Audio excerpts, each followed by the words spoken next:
show that provides a platform for a deeper understanding of issues affecting men in the Cayman Islands. Join us as we explore the low enrollment of men and boys in college classrooms, the absence of men in the church, and the absence of fathers in the home. Join the conversation as we help men find their place in the modern world.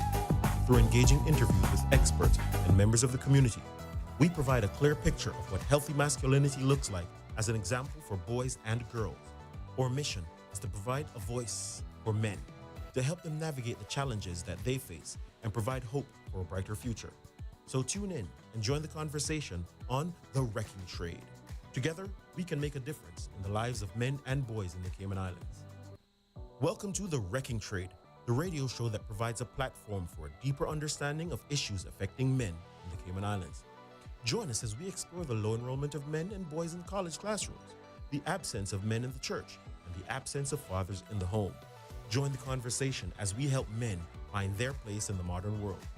Through engaging interviews with experts and members of the community, we provide a clear picture of what healthy masculinity looks like as an example for boys and girls. Our mission is to provide a voice for men, to help them navigate the challenges that they face and provide hope for a brighter future. So tune in and join the conversation on The Wrecking Trade. Together, we can make a difference in the lives of men and boys in the Cayman Islands. Welcome to and that we are working on. Welcome to Flashpoint Media and welcome again to The Wrecking Trade, where we dive deep into the world of masculinity, male accountability, and responsibility. But before we jump into today's discussion, do me a solid, hit that subscribe button and ring that notification bell. Let's aim for 5,000 subscribers. Right now we're at about 2,800 and somewhere there, right? And if this content resonates with you, give that like button some love. It's not just a thumbs up, it's how we tell YouTube that this content, the stuff that we talk about here, matters. So let's get right into it. This month, right now, we are in the month of November.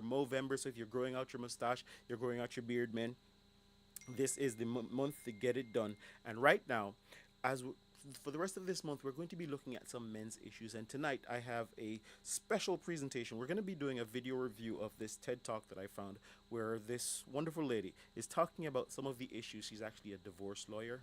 And she's talking about some of the issues that she's come across, that she's found where not just men have been disadvantaged, but some of the statistics, some of the facts, some of the challenges that the children growing up in fatherless households may be experiencing. And so without further ado, let me just jump right into that video. Let me see if I can set that up for you right here. Stand by, Mr. Producer. We're getting audio, we're getting sound.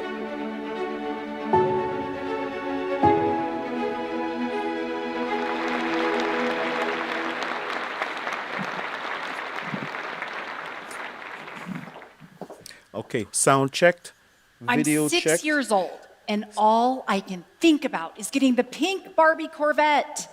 I need $5 more. Luckily for me, it's Easter, and I know that my dad always hides one coveted $5 egg. Sound checked, video checked, right? We're going to be going in and out between the video and just offering some commentary, kind of exploring what may be happening for you. So if you are in the chat or on the phone, feel free to chime in, jump on in, see what may be happening for you. And I also have something by an awesome author that you may find resonating with you. So without any further ado, again, Mikey, back to the video. The best egg is the hardest to find. This year, I'm ready. Before long, I spot it right in the middle of my sweet 70s swing set pole. You know, the one that runs along the entire top of the set. I scramble to get the ladder and the yardstick and duct tape it to a broom handle. I fish it into the pipe and I shove that egg hard. It flies out the other side, and by the time it hits the ground, I'm waiting above it like an expectant father. The egg cracks open, and inside is the very opposite of my grand prize. Instead, a perfectly formed dog turd rolls out. I burst into loud hysterics. At the same time, my father explodes with laughter. I run as fast as I can to my room, but he's not far behind. It's time for one of his talks. Honey, it was clear that you already learned the important life lesson. The harder you work, the better the payoff. So, it was time that you learn another valuable lesson. Sometimes, no matter how hard you work, you just end up with shit.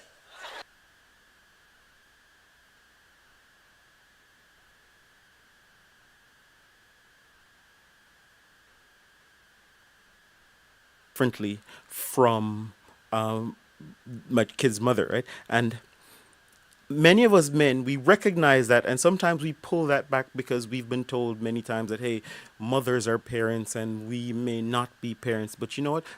We need to lean in as men, that men are parents too, and men provide a critical service to the parenting role, a critical thing that when it is absent, it is absolutely noticeably absent. And that's what we're going to be talking about a little bit more today with this awesome presenter.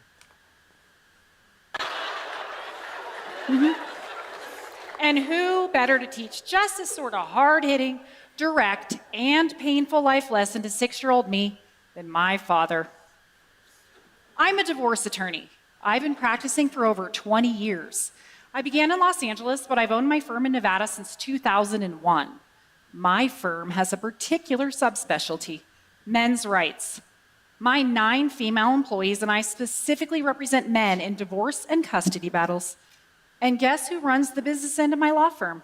My father. In my practice, we've represented over 2,000 men, 650 of whom are fathers. My expertise not only comes from my career, but just as much from my personal life. I'm a mother. My children are 23, 15, 12, and barely 3. They come from 2 different mothers and 3 different fathers. Hooker. Let me explain. I helped my ex-husband raise our 23-year-old son, whom I didn't birth, from age 5. I share custody of my 15-year-old daughter with the same father. My 12-year-old son sadly lost his father to suicide when he was just 7, and my 3-year-old is being raised at home with his father and me.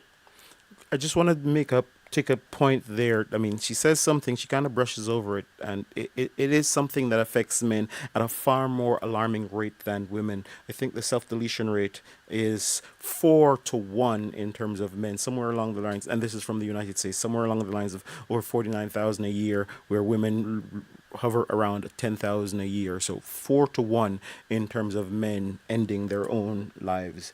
And so there's something happening in the male dynamic. There's something happening with men where it gets them to that sense of hopelessness, that sense of there's nothing that we can do, and they feel like the only option that they do have is to maybe exit the stage. And so I just want to reaffirm some men tonight. I just want to help some men to appreciate that, hey, together we can do this. That's what this space is for. That's what this show is for, to help men to find out, to recognize that together we can do it. And recognizing that means recognizing that it's okay to be a man. It's okay to be masculine. It's okay to stand up and say, in 2023, I'm a man and I'm okay with that. I'm proud of that. All right? I live my work every day. So, what has 20 years of representing men in family law while living my own reality show as a wife, mother, and daughter taught me about fatherhood?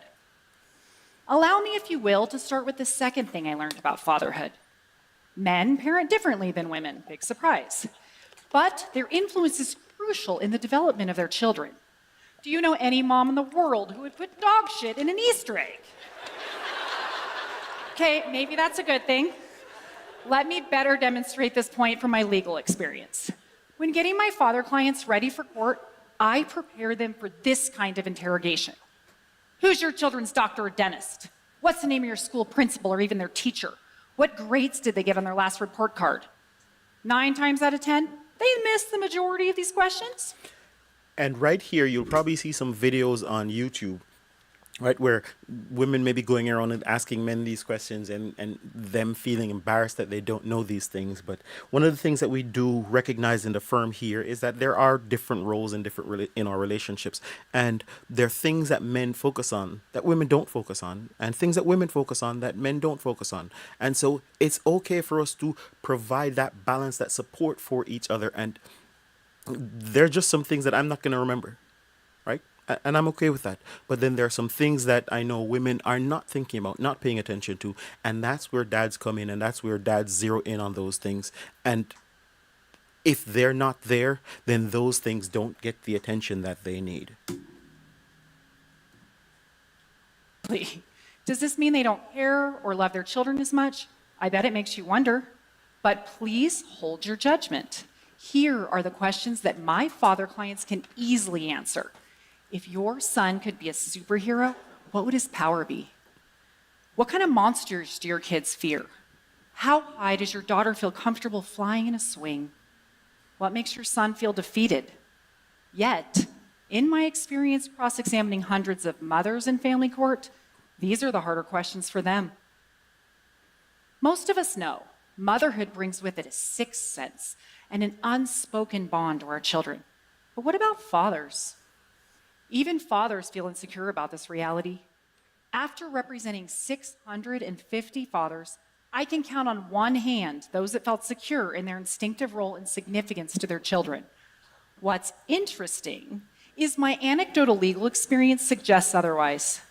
In 20 years of practice, I've had over 100 men take a paternity test, like Jerry Springer.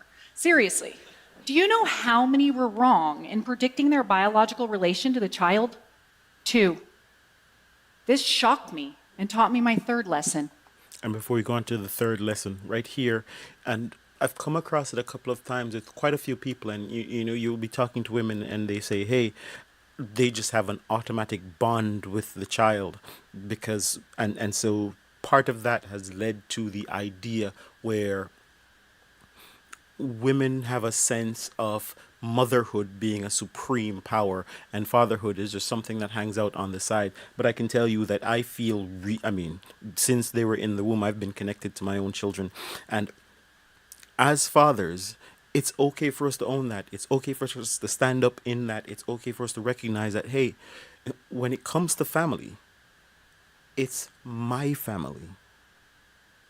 The man is responsible for that family and he is connected to that family, and he may not show the same emotions that women show when it comes to thinking about that role or thinking about that responsibility. But that, because it's different, doesn't make it any less. Again, because it is different, expressed different, doesn't make it any less. When a man goes out to work, when a man, I mean, virtually kills himself, just pushing himself, trying to make sure that he is the best provider that he can be, trying to make sure that he's the best father that he can be, doing everything that he can do within his own power. He is expressing love through that way. And sometimes, even when we get into the idea of counseling, we get into the idea of talk therapy. Persons go, men don't do as well in counseling, and that's because men have a different orientation. I can tell you personally, I feel more connected when I'm doing something, when I'm accomplishing something, when I'm feeling like I'm moving something forward, right? And what that looks like, when you put that against the idea of counseling, and I'm by no means bashing counseling. Some persons do need to go and work through the talk therapy and do that for however long. But it doesn't necessarily have a finite goal, purpose, and expectation. And so some people have been in therapy for like decades, and I mean, they're still working through it. But as a man, I like to set goals and then accomplish those goals. And those goals need to be physical. Those goals need to be recognizable. Those goals need to be achievable. And so those goals also need to be quantifiable. So I need physical goals. And talk therapy, where you're just sitting down and talking about your feelings, doesn't necessarily accomplish that for me and for many men. And so here, what we're looking at is how we make that connection and understand that there's still that huge connection, there's still that huge bond, but it expresses itself differently. And why are we driving home the point that it expresses itself differently? Because men and women are different. How many times can we say it? How many ways can we say it? Men and women were designed to accomplish different purposes. And so men and women are different. Men are not women, and women are not men, and we are, and we were created, and we will forever be different, designed to accomplish different purposes. A screwdriver is never going to be a hammer. Maybe you can use a screwdriver to drive a nail, but guess what? It's not a hammer. It might do the job, but it is not accomplishing the job in its efficiency as it was designed to be accomplished. And that is because they are different. They were designed with a different purpose in mind. Now let's back to the video. Have a genetic bond and instinct about their children from infancy. Forget where you are for a moment, seriously, and close your eyes. I'd like to ask you to feel. Think about your childhood. Picture your father, his smiling eyes, his strong hands. Hear his deep voice. What did you love about your dad? Did he throw you high into the air? Teach you to ride a bike? Carry you home when you got hurt? Push you when you tried to give up? What did it feel like to have a daddy? Secure, fun, challenging? Now, go back in your memories and erase your father from every scene. This is what the other 40% of people's childhoods look like. Just under half the people listening to me, including my own 12-year-old son, felt sad, angry, or blank during the peak of your joy while playing along. Eye-opening, isn't it?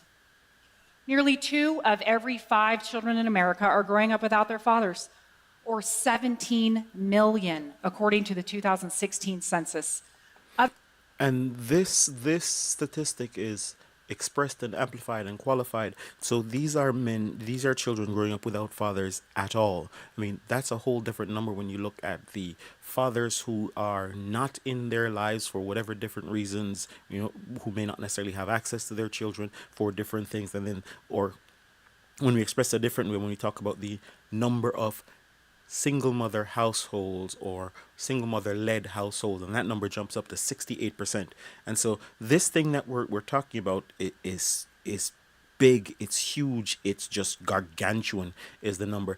One of the things, as she was talking, one of the things that came to my own mind, one of the memories that was just etched into my brain for some reason, is when I was growing up. I remember my little brother got really, really sick, and his eyes were just rolling in the back of his head. And I remember standing back, and I saw my mother, and she was crying, and she was looking at him, and she didn't know what to do. And my father just ran in and picked him up and just ran out the house. And I remember running behind him, and he just ran down, and like they ran to the hospital. And I don't know where they went, but I knew that he got him to the place where he needed help, and he came back to us, in that moment he just seemed like a superhero to me. It just seemed like something out of a movie, and it was just something that told me this is one of the things that make men different, but it's one of the things that is absolutely important and critical, that if it wasn't present, you wouldn't even know that it was missing.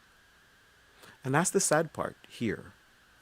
The thing that many people are missing, they don't know what they're missing because they haven't seen it. They've never seen it. They don't know how to recognize it. And so they don't even know that it is missing. And and just the sadness of that thought, growing up not knowing that this thing that is so important to you, that is so critical to your growth, your development, your becoming all that you can be, is not there. But it's not that it's not there, it's that you don't even know that it should be there.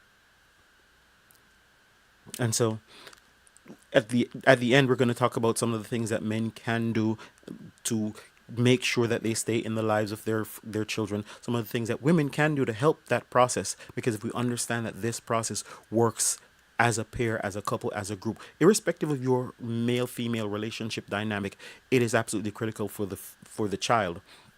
And there's some things that we can talk about, how we can help that process, as well as maybe even if you are a child, you're growing up, and maybe you're not seeing your father, maybe you're not seeing him around, or for some reason you haven't been connected. And unfortunately, some men didn't grow up with that, so they don't know what they're supposed to be, and the world tells them something different, tells them that they're unimportant, they're irrelevant, and so they buy into it, and so sometimes they just walk away and they leave things alone. And so if you're a child that's growing up and you need support in terms of helping you to reconnect with your father, to make sure that that process, that situation, that environment gives you the tools that you need to be successful, we're going to talk about those a little bit more at the end of or towards the end of the program. But with that, we continue. As many as 30 million. In 2011, I joined the board for a local charity called Nevada Youth Empowerment Project, or ENYEP. ENYEP is a housing program for homeless girls ages 18 to 24. As board president of a small charity, I've been closely involved and gotten to know the girls and their tragic stories over the years. Hundreds of otherwise homeless girls have come through our program. Their backgrounds and what they have endured would haunt you. Do you know the one thing all of these girls have in common? They all come from fatherless homes. Sadly, these girls aren't the exception. They're the rule. My fourth lesson about fatherhood came from the data. According to the Center for Disease Control, children from fatherless homes account for 90% of all homeless and runaway kids, 71% of high school dropouts. Don't run past that number. 90%.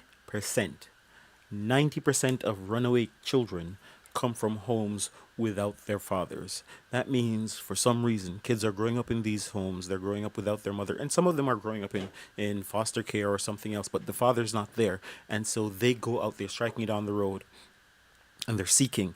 And we understand that when they go out seeking, they end up in drugs, they end up in prostitution, they end up on the pole, they end up in various different places. That doesn't necessarily lead to positive outcomes, doesn't necessarily lead to positive life choices. And so we're just scratching the surface here on just the crisis that is in front of us, with dads not being in the homes, with dads not necessarily having access to their children, and dads feeling like their purpose is just, hey, maybe to write a check and to go, and because they didn't give birth, they're not as important to the parenting process, to the importance of the development of that child.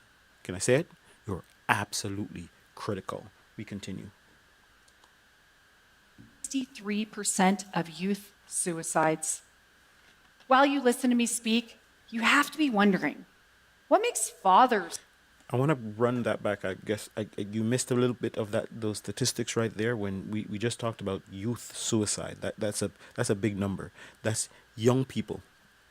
So earlier we talked about older men getting to the place where they feel helpless. They feel like things are just not working out, and so they decide to call it quits and exit, right? And so this children growing up without fathers are feeling the same helplessness, that same hopelessness, and then deciding to call it quits. And so with that, let me see if did I get the right spot?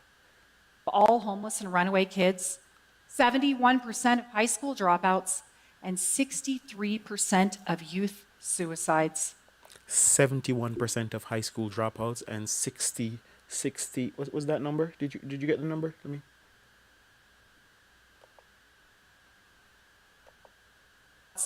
And 63% of youth suicides. So that's 63% of youth suicides, 71% of high school dropouts, and 90% of homeless or runaways, right? Those numbers are really, really high. I don't know if you were getting this message, and those numbers are really, really high, and we're wondering, what's happening?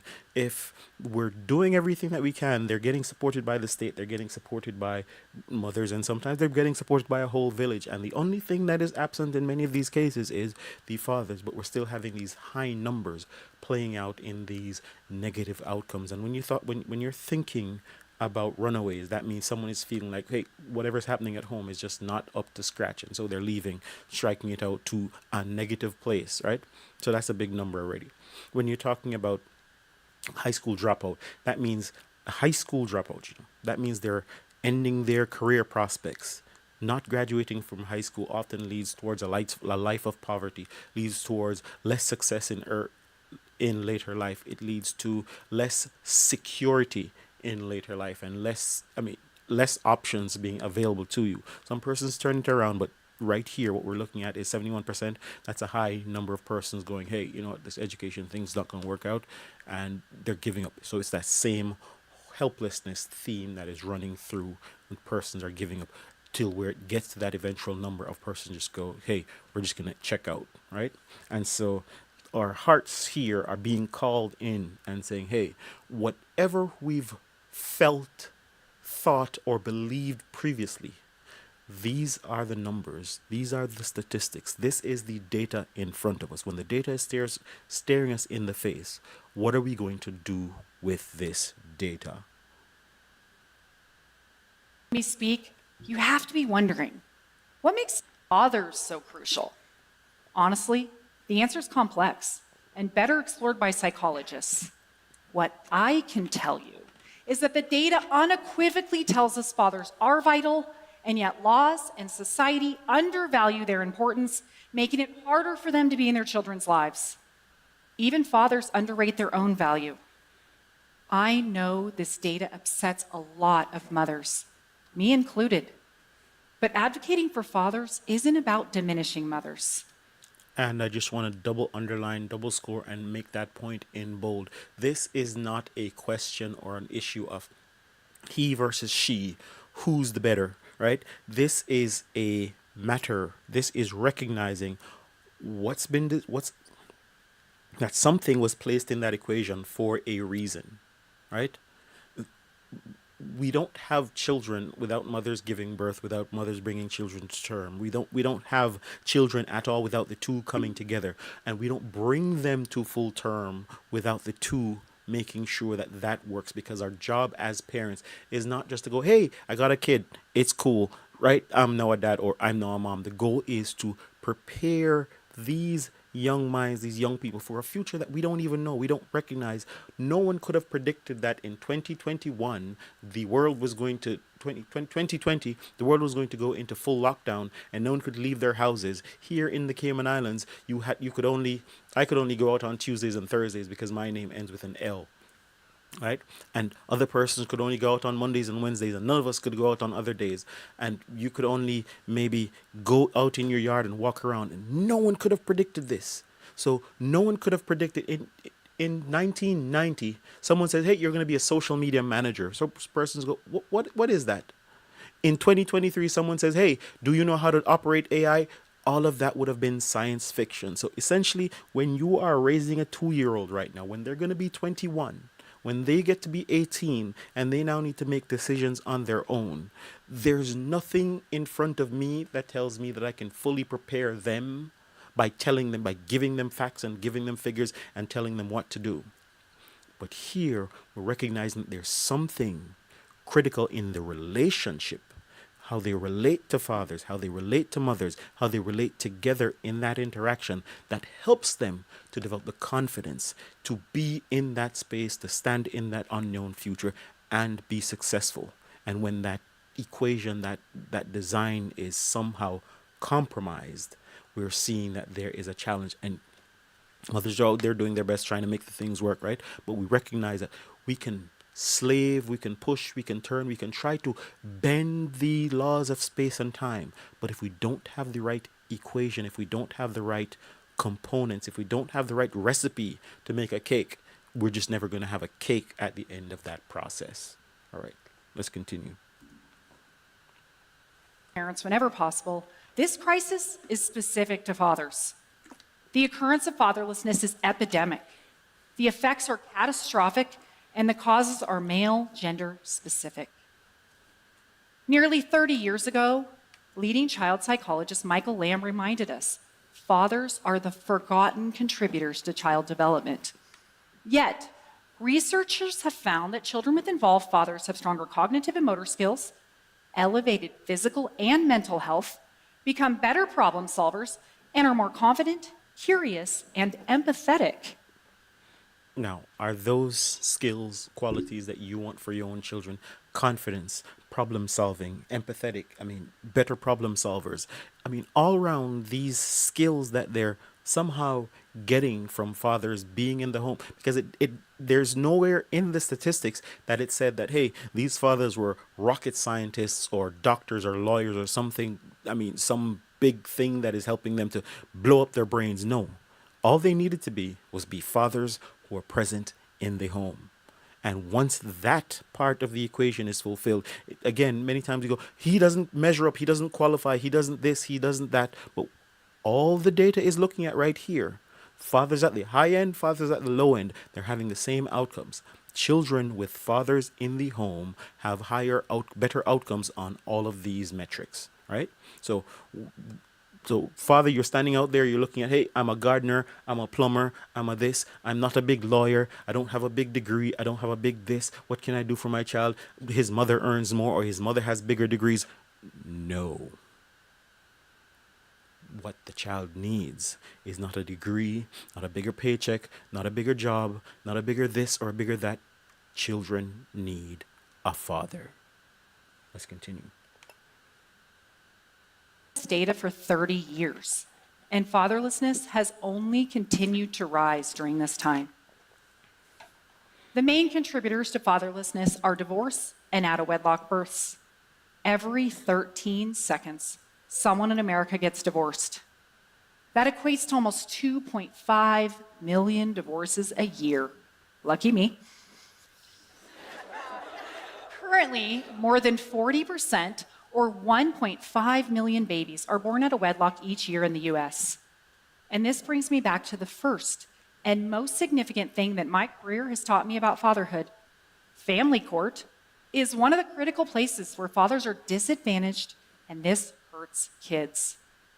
Historically, this maternal preference was solidified in the tender years doctrine, which mandated custody of children under age 4 be awarded to mothers. This doctrine And I guess this has been part of why sometimes persons go, hey, the fathers have disappeared or whatnot. But in a situation, let me just let her finish this thought, and then we explore that situation, because sometimes men are in these situations and they go, where did the man go? If you have been removed from your child's life because there's been some kind of court order that gives you a weekend opportunity or a 1 day a week, I mean, you know what? Well, for me, in my opinion, that's not fatherhood. That's not the life that we're looking for. That's not the life that you wanted to create when you decided to make that mark, right? And so we understand that sometimes these things become necessary. And interestingly, there is a huge difference between a father who goes off someplace to work and the mother reinforces or stands in the household and drives home the point that, hey, your father is a critical point, a critical purpose, a critical power in that household every single day, because that child is reminded of that fact, as opposed to you find yourself some situations where for whatever reason the father's not there, and you hear your what list papa or you're this or you're that, and his power, his influence is diminished by how his presence or absence is communicated to that child. in the tender years doctrine, which mandated custody of children under age 4 be awarded to mothers. This doctrine was in use until the 80s. As the laws progressed, visitation for fathers improved, but it took a lot of years before the law was finally gender equal. In fact, it wasn't until 2017 that Nevada finally adopted a presumption for joint physical custody. When I began my practice, and until 10 years ago, the best my father clients could expect was every other weekend visitation and maybe a dinner on the off week. Did you hear when that was? While significant How legal- recent that was? When I began my practice, and until 10 years ago, the best my father clients could expect was every other weekend visitation and maybe a dinner on the off week. While significant legal progress has been made, this long-standing bias against fathers still occurs in the...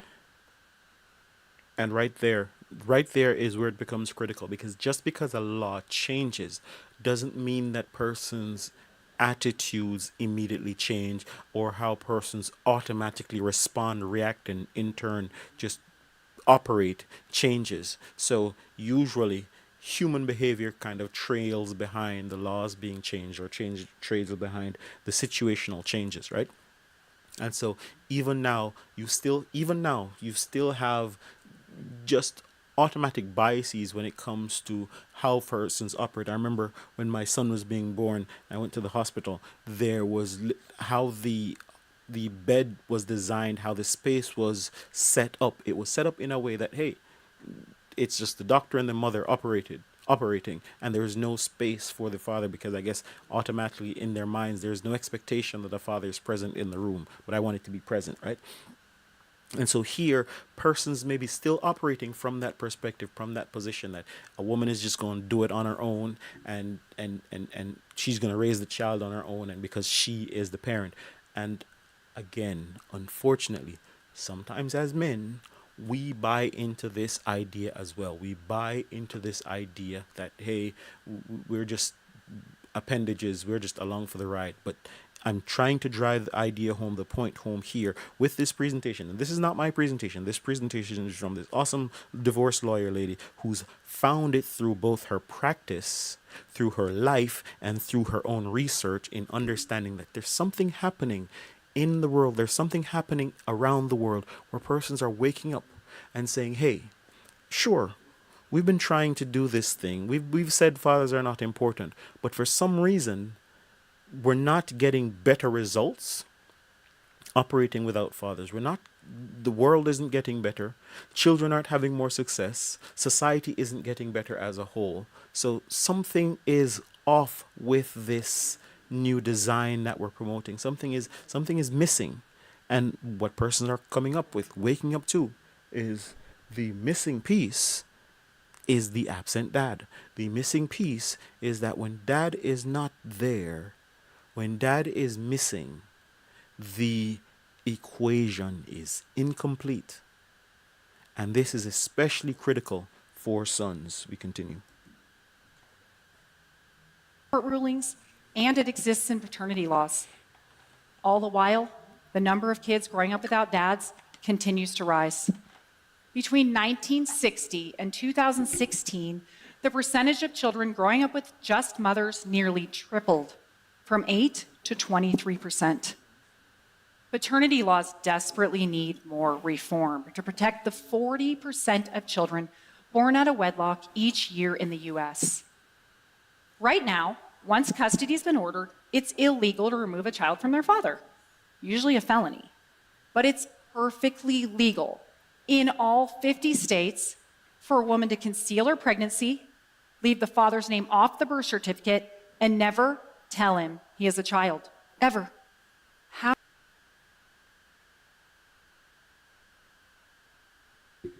Right here, we're seeing another challenge. We're seeing a challenge here, particularly. We seem to be having something going on with the stream, so we're going to check something out really, really quickly. Let's see what may be happening there. We're going to take a quick commercial break. Show that provides a platform for a deeper understanding of issues affecting men in the Cayman Islands. Join us as we explore the low enrollment of men and boys in college classrooms, the absence of men in the church, and the absence of fathers in the home. Join the conversation as we help men find their place in the modern world. Through engaging interviews with experts and members of the community, we provide a clear picture of what healthy masculinity looks like as an example for boys and girls. Our mission is to provide a voice for men, to help them navigate the challenges that they face and provide hope for a brighter future. So tune in and join the conversation on The Wrecking Trade. Together, we can make a difference in the lives of men and boys in the Cayman Islands. Welcome to The Wrecking Trade, the radio show that provides a platform for a deeper understanding of issues affecting men in the Cayman Islands. Join us as we explore the low enrollment of men and boys in college classrooms, the absence of men in the church, and the absence of fathers in the home. Join the conversation as we help men find their place in the modern world. Through engaging interviews with experts and members of the community, we provide a clear picture of what healthy masculinity looks like as an example for boys and girls. Our mission is to provide a voice for men, to help them navigate the challenges that they face and provide hope for a brighter future. So tune in and join the conversation on The Wrecking Trade. Together, we can make a difference in the lives of men and boys in the Cayman Islands. All right. I hope that we're back. We're looking good back on the stream. We were having a little bit of technical difficulty. You probably were not seeing us or seeing the video, but you were able to hear, you were able to listen to hear what was going on as we're reviewing this TED Talk brought to us by this divorce lawyer who has been experiencing, exploring, and looking at what has been happening in the men's rights space and talking about how the impact of fathers not being in the homes has impacted children, has impacted our society, and then what are some of the things that are bleeding into that, lending that are amplifying that, are causing that to be in place. And let me see if I can get back here. In all 50 states, for a woman to conceal her pregnancy, leave the father's name off the birth certificate, and never tell him he has a child. Ever. And here is an interesting conversation, right? So a woman is allowed to, I mean, you go out, you do whatever you need, it happens, and she gets pregnant, and it is perfectly okay for her to just conceal that, never let you know that you have a child living in the world, and that child grows up thinking, hey, for whatever reason they don't have a dad. That's part of that space, right? But the flip side of that is, while as a man, I think Connie talked about this a couple weeks ago, men have no rights because, of course, her body, her choice. They have no rights or not rights. They have no, I guess, rights in terms of determining whether that child comes into the world. But as the laws go, if she does decide to bring that child into the world, then she can then sue him for what's the thing, parental support, or and those kinds of things, right? And there's nothing wrong with that. There's nothing wrong. The world doesn't see anything wrong with her concealing a child from a father who may be looking, I mean, from a guy who may be wanting to be a father and thinking he'll never ever be a father. You see it in the movie sometimes where this kid comes knocking at your door at age 21, and that's the first time you're knowing that you've had a son. You saw it just the other day with Kirk Franklin. Kirk Franklin, in his 50s, is when his father finally realized who his son was. Kirk Franklin only just now, he did a special as he was releasing this new song. He only just now realized, grown man as he is, who his actual father was, because his father did not have a clue that he was his son. And then these things just move along. The world just keeps turning. The world just keeps moving. But if the man walks away, it's the end of the world. He's the worst thing in the world. And so here we're talking about the world not being equal, the world not being level, because for some reason we don't see the value as for fathers. We don't think that the world needs fathers. The world needs mothers because they know they have to carry the child for 9 months, right? For 9 months. But whenever the father gets pulled in, it's okay. It's all right. No one questions it. No one raises an alarm. No one makes a sound. No one makes any noise. And my pet peeve is hearing these things where you'll see people get together and go, my mother who fathered me. Rubbish. Women can do the best jobs that they can do, but they'll never be fathers. And guess what? Men can do the best jobs that they can do too, but they will never be mothers. Fathers are fathers, mothers are mothers, and we're designed to accomplish a particular purpose in that child, in that relationship. And so with that, we have to recognize our roles, recognize our purpose, and lean into that. But that doesn't happen if we don't recognize that we do have roles. If we live in this upside down world where we just think that we're interchangeable and just swappable, and one can be just as the same as the other, then we think that, okay, if the father walks away, it's fine, And then we have the outcomes that we're having. Then we have the situations that we're having. What did they say? Children running away. Children dropping out of school. Children deciding to end their own life. And so these are some of the things that we are trying to address, tap into, speak to, so that we can help the next generation, so we can help our society. We can build better communities. Let's continue. How is this not kidnapping? Just as horrible, a woman can knowingly list the wrong father on a child's birth certificate, deceive him, and a short while later, in many states, the wrong man becomes that child's legal father forever. He's obligated to a child that isn't his, and that child just lost their real father with little to no recourse. This is a betrayal of the worst kind. And the law not only allows it, it creates the opportunity. This is what we know. Every bit of data we have tells us children need their fathers. The data is saying it. It's not men sitting on the sidelines going, you need. The data is saying it, right? We will say it, we'll say it, we'll say it, we'll show it. But for some reason, we're not getting the message. We're not getting the message. And the message is children need their fathers. Think about it for yourself. Think about whether or not your dad was there and what that meant for you.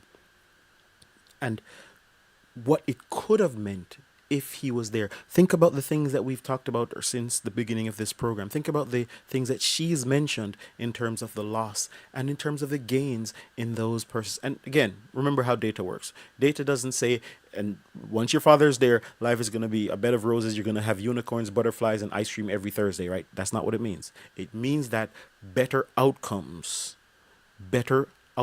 happen when there are fathers in the household, when they are present. And again, it's not talking about, oh, it's just the fathers who make $1 million, or just the fathers with master's degrees and PhDs and super brains, and just the fathers who go to church every single day, including Thursdays and Sundays, and twice on Sundays and Sabbath, and they preach in and sing in the choir. No, it's saying once the father, whatever his shortcomings, whatever his failings, whatever his situation is, there statistically is a higher likelihood for that child to have better outcomes once he is present. And here we've already underlined the idea that presence may look differently, especially here in the Cayman Islands, where we understand that many men have to go over and travel and do work and do these kinds of things in order to make sure that they can be the best providers for their children. But understanding or seaman background, these things used to happen in the Cayman Islands. The men used to be gone for even years sometimes, but the mothers would still be present in the home and reinforce the presence of the father. So the father wasn't absent. So even though he wasn't there every day, he wasn't absent, right? Because the mother would make sure that the children knew who their father was and knew how important their father was to what they were becoming. Who you fa? That's what it meant, right? Who you're connected to, your heritage, your right? So through understanding the purpose of men, the role of men, the importance of men, persons could maintain their identity irrespective of their financial situation or their socioeconomic situation or whatever their situation was. As long as dad was there present or his presence was maintained in the household, they had better outcomes. We continue. Its application in society at large disfavor fathers. The law is improving, but the statistics are not. So, what can you do? We are the change makers, all of us. All right, so grab your pens, grab your paper. This is where we kind of talk about some of the things that you can do as individuals to help the situation to change, because we can't wait for the laws to change and then for everyone to catch up. That's just not going to happen, right? Some persons have grown up in a particular mindset, grown up in a particular situation, and they think differently. They've been sold the lie and they believe it. They take it, they pack it in their bags, and they go, fathers are unimportant. We're just going to do this thing on our own. And I'm saying, whichever side of the coin that you're on, you, as long as you believe, as long as you hold that, hey, this thing that we're talking about matters, this thing sounds important, we can do something. Whatever your situation is, you can do something. So if you are the mother and you're working with a dad who doesn't recognize his own purpose and his power, you can help him to get there. And this is not by, you need to, no. It's by reinforcing, remind him of how important he is, helping him to see the joy, the purpose that he has been designed, empowered with by God, so that he can be the best man that he can be. And so that child can have him as an example. If you are the man on the other side of that equation, and maybe you're dealing with a woman who she's just sold on this feminist trip and she don't think you're important, she doesn't need you, she doesn't see the value of you, and she's trying to take the children and do something else, then you now have to stand up. You now have to figure it out and grow a pair and stand up, put some hair on your chest and say, hey, you're going to step up, be present, and do whatever it is that you need to do to make sure that that child knows that you are their father, present and accounted for, right? And then if you're the child and both your parents are crazy, both of them are crazy. Both of them are on some kind of crazy trip. Dad's gone where he's gone, kid's gone, mom's gone where she's gone. But you know, you've heard this, you've seen the statistics, you've been looking at some data online, and you've been feeling something inside here and feeling that there's something missing. And you're saying, wow, this thing that we're talking about here sounds like that missing piece. I don't know how to do it, but this is where you get to step up, right? And if you need help, I mean, feel free to reach out. And so we can create that community. Mikey, what's the number? How do people join the Flashpoint VIP? Well, all you have to do is simply just email us or text us a message at 927 927-7509 or flashpointradioj@gmail.com. And so be a part of the community, a part of a growing community that is helping persons to connect, stay connected, feel empowered and strengthened so that we can get in the midst of this battle. I'm going to go back to her final thoughts as we're talking about how persons can find that power, activate that power, and reconnect. But I just want to divert a little bit again and just talk about how just because someone is on the wrong side today doesn't mean that they're going to be on the wrong side forever. I remember Mikey and I used to argue about 12 years ago, and I would swear up and down, Mikey don't know a thing what he's talking about. He's talking this foolishness about men, the role of men. No, we're equal. And we used to fight, and he's saying, listen, men have a responsibility. We can't do this equality thing. It's not, men are not women and women are not men. Men have to be men for women to be women. And so he'd just stand up and be talking out, and people are like, Mikey, stop the noise now. But here it is now. I'm sitting right here in Flashpoint Media, recognizing that he's been on the fence for all this time, and I was wrong. And so now I'm trying to play catch up. Now I'm trying to play catch up, and I'm trying to help you to catch up because we've lost a lot of time. You've heard her talk about the statistics. It hasn't gotten better in the last 10 years. It hasn't gotten better in the last 20 years. More children have dropped out of high school. More children have run away from home, and more children have ended their lives. And so now we have to, with the time that we have left, shout as loud as we can, and as lovingly, of course, also as lovingly as we can, so that persons like me who were asleep can wake up and start standing up so that we can help our children. We continue. If you're a father, make the effort. Do everything you can to be in your children's daily lives. If you're a mother, encourage and facilitate the relationship between your children and their father instead of trying to interfere or control it. If you're a child, spend time with your dad. Ask him to do something. Seek his advice and guidance. If you're an employer, grant the fathers you employ the ability to be at their children's events, to help in their schools, to take sick days to care for their kids. If you work in the legal field, help us continue to progress, change the laws, and ensure that they're enforced to protect fathers and their children. The importance of this pursuit cannot be overstated. The fate of nearly half of America's children depends on it.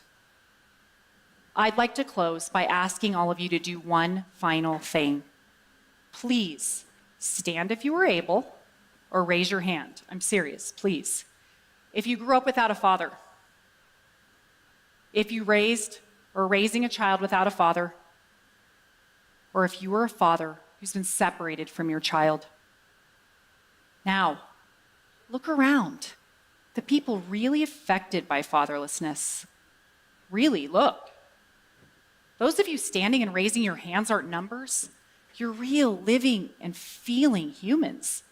You're the children scarred by fatherlessness. Now let me tell you who can't stand. The 1,000 fatherless children who were murdered last year.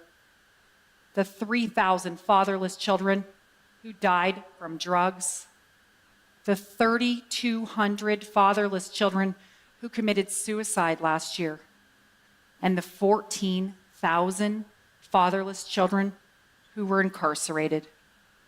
Everyone, please stand for them and do everything you can to help the remaining 17 million fatherless children avoid these fates. Thank you. Yes, yes, yes. Thank you. And thank you for listening. Because here we're talking about the things that are affecting our children. And the things that are affecting our children are affecting our communities. They're affecting our schools. They're affecting, every single person here is impacted in one way or another by fatherlessness. Even if you are growing up in a two-parent household, you're making it work, you're doing the best that you can to keep your family together and make that work. But you go to work, you go to church, and when you look around in the church, you're seeing many single mothers with their children growing up by themselves, right? And you're wondering what can be done, and you're thinking about, hey, I'm doing everything that I can right here, but right there in your church, you're seeing there's still a problem. You're going to work and you're working with women, single mothers who are trying to raise children on their own, and you're seeing the outcomes. You're looking at the numbers in the prison system, and you're saying these men are absent. And many of these men in the prison are fathers themselves. And many of the men who are in the prison grew up in fatherless homes. And so that cycle continues and it continues and it's just growing. It's just growing. It's just growing. We're in prison overcrowding situations because, again, the numbers aren't shrinking from year to year. They're expanding. But they're expanding because, like me, many of us are asleep. Like me, many of us were asleep. Many of us didn't know. We didn't know the numbers. We believed the stories that we were told. We believed the lie. We believed the situation. Hey, right now, mothers are parents and fathers are... Because when I was growing up, I used to watch these comedies. I used to watch these shows. And in many of these shows, you just see the mom as the superhero. She's going around solving all the problems and fixing everything and taking care of everything. And the father was some kind of bumbling idiot.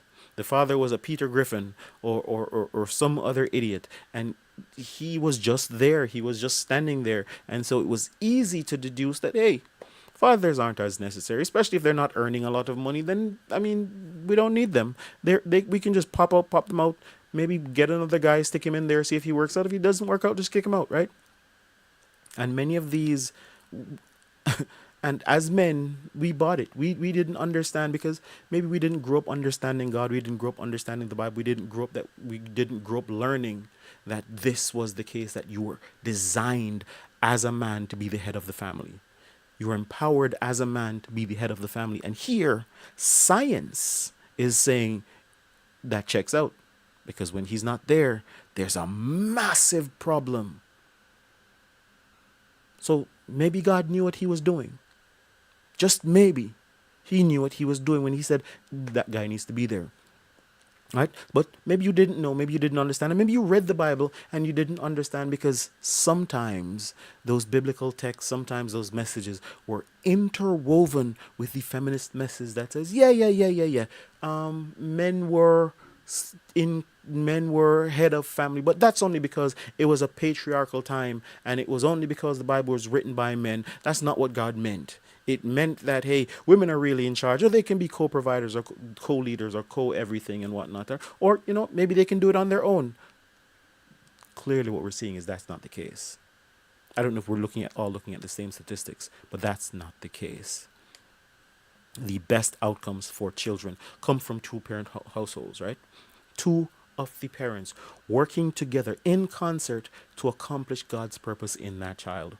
And when we devalue when we take away, when we mar the value of that person in that dynamic, then something is happening, something is thrown off. That means when a father leans away from his own design and tries to become a mother, then we're leading to confusion in the household. When the mother leans away from her design and tries to become a father, then again we have confusion in the household. We have confusion in the situation, and we have children growing up, families falling apart, things being destroyed because our society doesn't know its head from its tail. It doesn't know it's coming from its going, and we lead to greater confusion. So, how do we get back? How do we solve? How do we realign? It means getting back to the design that God gave us. It means getting back to the setup that He gave us. The household goes with God. Man in God's presence starts there, right? In the garden, in Genesis 2, it tells us that the first thing that God did was that He made man and then put him in the Garden of Eden in His presence. And then He gave him a job. He said, hey, your job is to have dominion over the garden, to have dominion over the world, to take care of these things. And having dominion means, hey, you're in charge. Taking care means you need to make sure that everything runs smoothly. That means, because sometimes when you're taking care, it's not just to be in charge, to be power. It also means to be soft, to know what skill that you're bringing to particular situations. Some situations call for a hammer. Some situations call for a screwdriver, and some situations call for even more delicate tools. And so understanding what that means is your job as the man. And then he did what? He did something else. The next thing that he did was he gave him a command. He said, of all these trees don't eat, but you can eat. If all these trees you can eat, and this one you can't eat. So he gave him, he taught him, he taught him, he helped him to understand what he needed to be so that he could do something else. Because the next thing that he did after that was then said, hey, it's not good for man to be alone.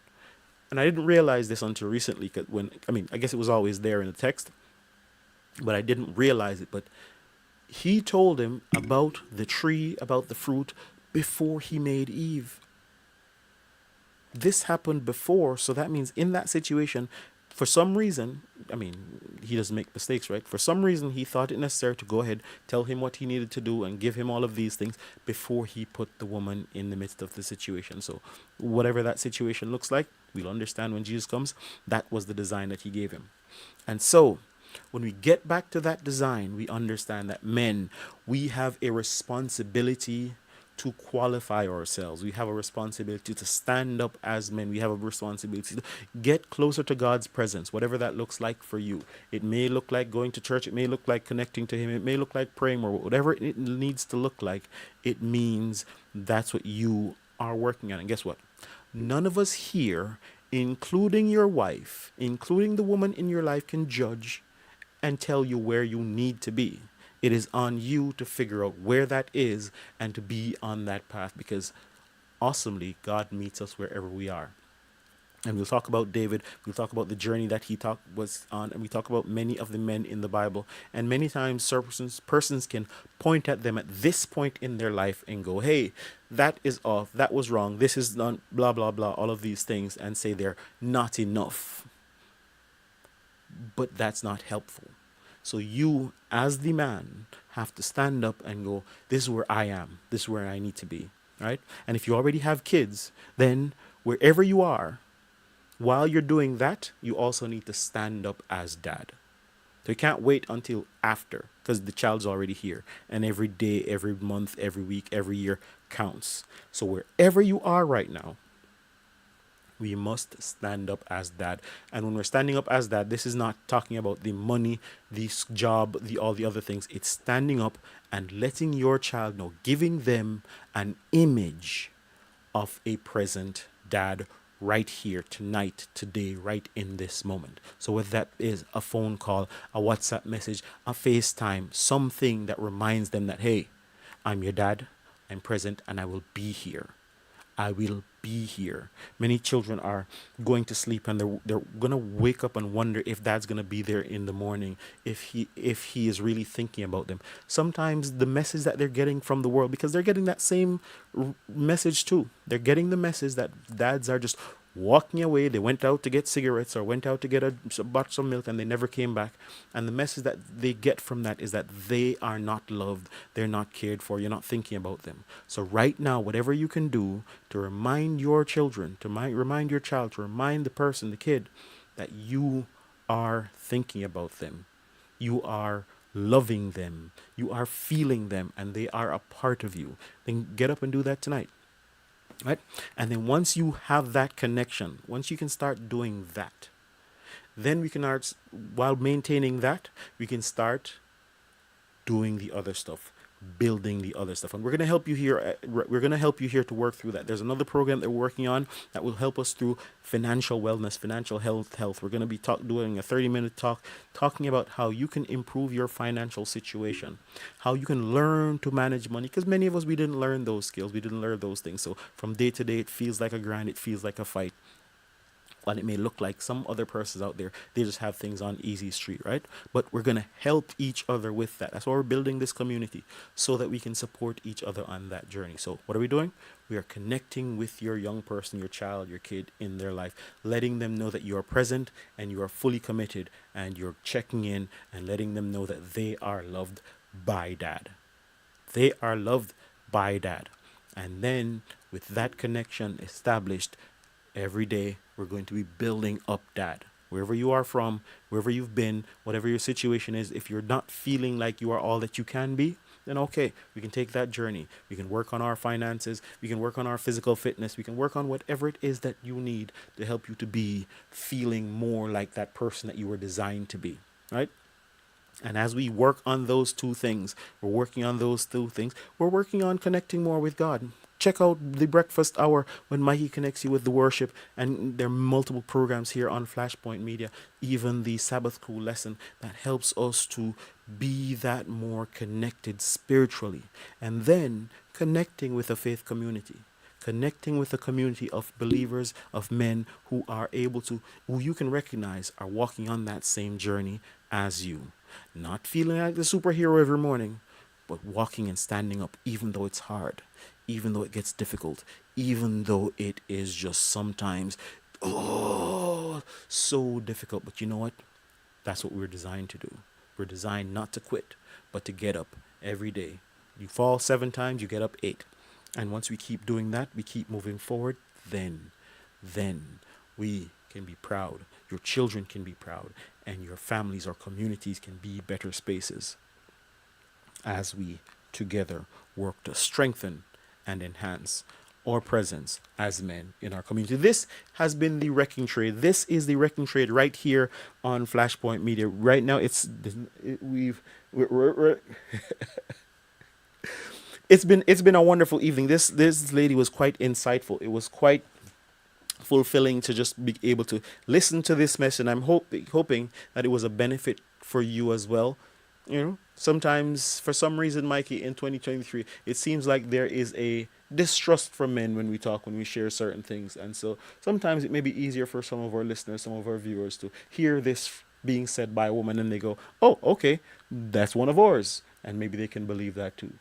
It's a word that we are seeing that it's superwoman and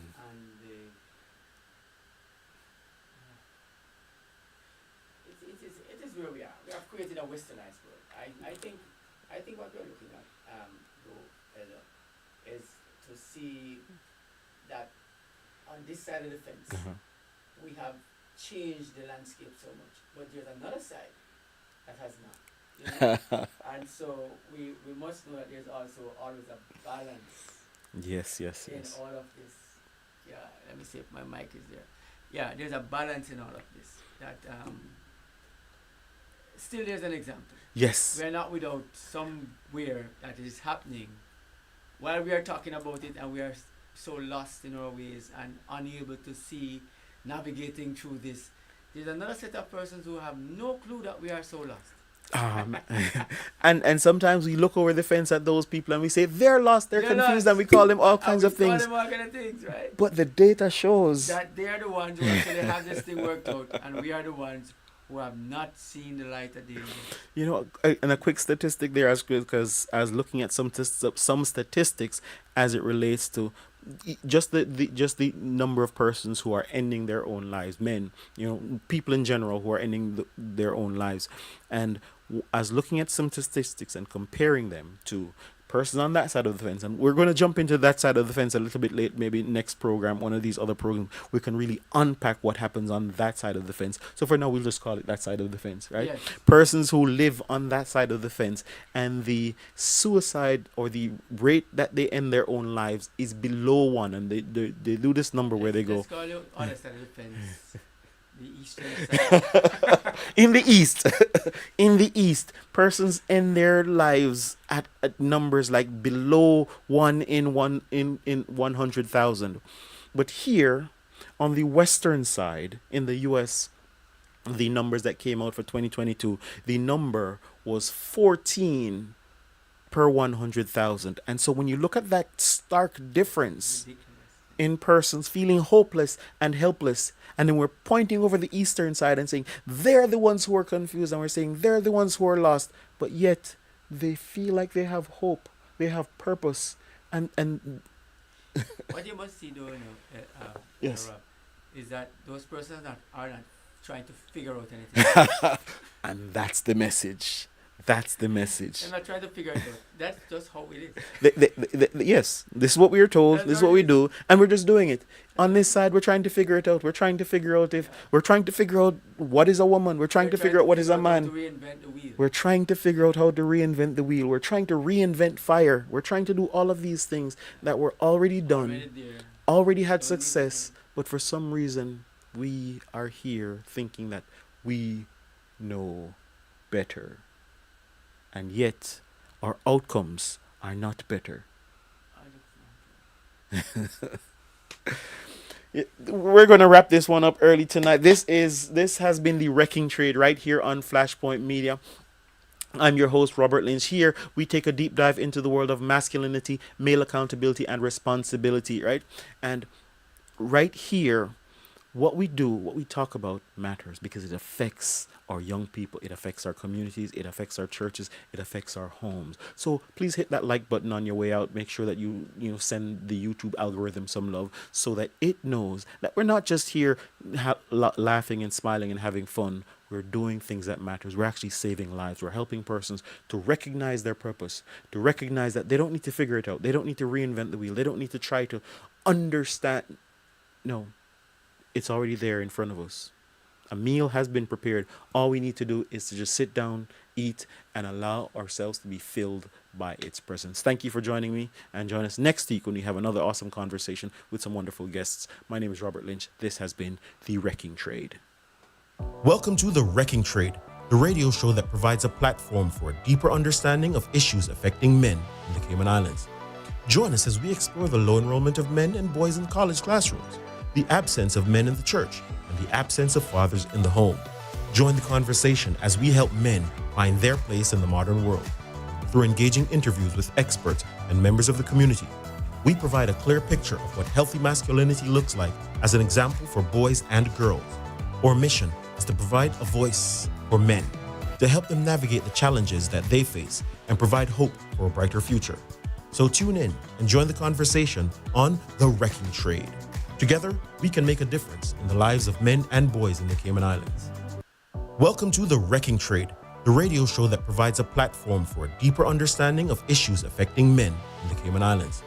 Join us as we explore the low enrollment of men and boys in college classrooms, the absence of men in the church, and the absence of fathers in the home. Join the conversation as we help men find their place in the modern world.